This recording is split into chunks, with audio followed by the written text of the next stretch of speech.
Assalamualaikum warahmatullahi wabarakatuh. Halo anak-anak, apa kabar kalian semua? Semoga kita semua selalu diberi kesehatan ya. Dan jangan lupa untuk selalu tetap semangat belajar meskipun di tengah-tengah masa pandemi seperti ini.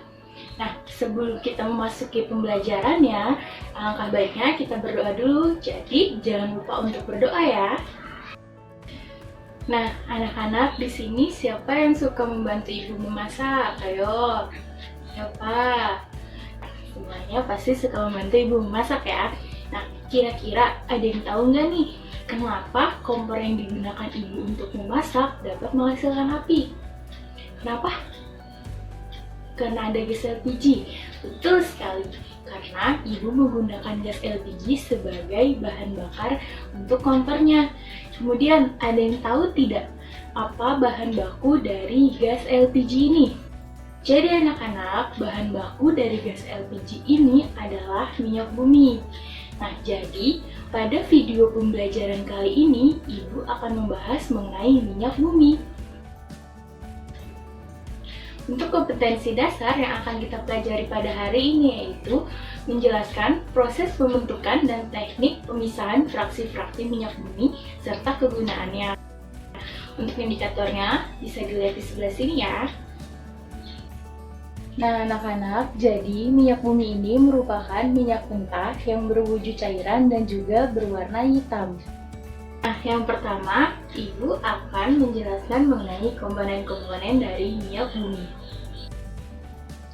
Jadi, komponen-komponen dari minyak bumi ini tersusun dari hidrokarbon dan juga non-hidrokarbon. Nah, untuk senyawa hidrokarbonnya ini biasanya berupa senyawa hidrokarbon alifatik dan juga senyawa hidrokarbon aromatik. Sedangkan untuk yang non-hidrokarbonnya biasanya berupa nitrogen, oksigen, sulfur, dan juga unsur logam. Selanjutnya, kita akan membahas mengenai pembentukan minyak bumi. Ada yang sudah tahu belum bagaimana pembentukan minyak bumi? Jadi, pembentukan minyak bumi ini berdasarkan dua teori, yaitu teori organik dan teori anorganik. Untuk teori yang pertama, yaitu teori anorganik, ini dikemukakan oleh Berthelot tahun 1866. Nah, teori anorganik ini menyatakan bahwa minyak bumi berasal dari reaksi kalsium kabrida dan juga air yang menghasilkan asetilen. Untuk reaksinya bisa dilihat pada gambar ya. Nah, sedangkan untuk teori yang kedua yaitu teori organik, teori ini dikemukakan oleh Encke. Teori ini menyatakan bahwa minyak bumi terbentuk dari proses pelapukan dan penguraian zat rendik atau mikroorganisme yang hidup di laut jutaan tahun yang lalu dalam batuan bepori secara anaerob. Nah, anak-anak, jadi minyak bumi ini tidak dapat digunakan secara langsung. Minyak bumi ini harus melewati tahap pengolahan terlebih dahulu, baru bisa kita gunakan dalam kehidupan sehari-hari. Pengolahan tahap pertama dari fraksi-fraksi minyak bumi ini yaitu dengan destilasi bertingkat. Nah, destilasi bertingkat ini merupakan proses destilasi berulang-ulang sehingga didapatkan hasil berbagai macam berdasarkan perbedaan titik didihnya. Nah, fraksi pertama dari minyak bumi ini yaitu adalah gas. Fraksi ini merupakan fraksi yang paling ringan. Biasanya gas ini digunakan sebagai bahan baku pembuatan gas LPG. Kemudian untuk fraksi yang kedua bisa kita lihat di situ ada nafta. Nafta ini biasa digunakan sebagai bahan kimia. Kemudian yang fraksi ketiga yaitu bensin. Biasanya bensin ini kita gunakan sebagai bahan bakar untuk kendaraan bermotor. Nah, fraksi yang keempat yaitu ada kerosin atau minyak tanah. Biasanya fraksi ini digunakan sebagai bahan bakar untuk pesawat jet. Nah, kemudian fraksi yang kelima yaitu ada diesel. Nah, biasanya minyak diesel ini digunakan sebagai bahan bakar untuk mesin diesel atau kendaraan yang menggunakan mesin diesel.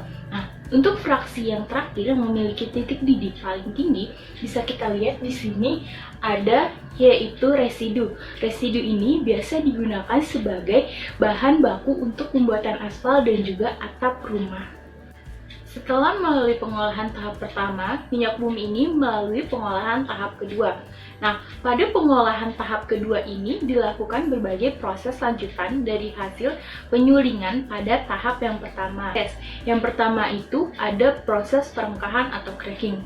Jadi anak-anak, proses perengkahan atau cracking ini dilakukan dengan merubah struktur kimia senyawa-senyawa hidrokarbon yang meliputi yaitu seperti pemecahan rantai karbon, kemudian ada alkilasi, ada polimerisasi, ada reformasi, dan juga ada isomerisasi.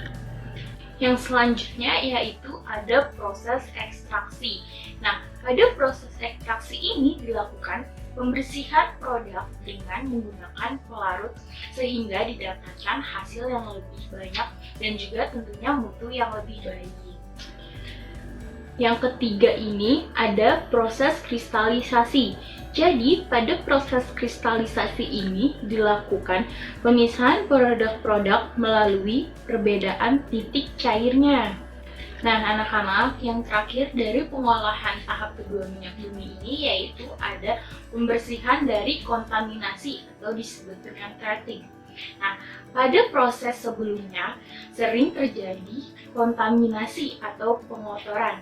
Nah, kotoran ini tuh harus dibersihkan dengan cara menambahkan NaOH, tanah liat, ataupun proses hidrogenisasi. Nah, sekian dulu video pembelajaran yang dapat Ibu sampaikan. Semoga yang Ibu sampaikan ini dapat kalian pahami dengan baik ya. Wassalamualaikum warahmatullahi wabarakatuh.